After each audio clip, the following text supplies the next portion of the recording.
What you'll need today is pixel tape, soldering equipment, scissors, side cutters, wire strippers, connectors, blue tack, isopropyl alcohol and some cloth or paper towel, a section of aluminium extrusion with matched diffuser and end caps, some epoxy, some scrap cardboard, some disposable bamboo chopsticks, a small Phillips head screwdriver, and finally, some tweezers. First, cut your LED tape to length. Next, grab your extrusion and end caps.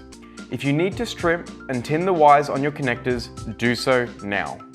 Then, thread your prepared wires through the hole in your end cap prior to soldering your LED tape. Now, it's time to solder your connector to your LED tape.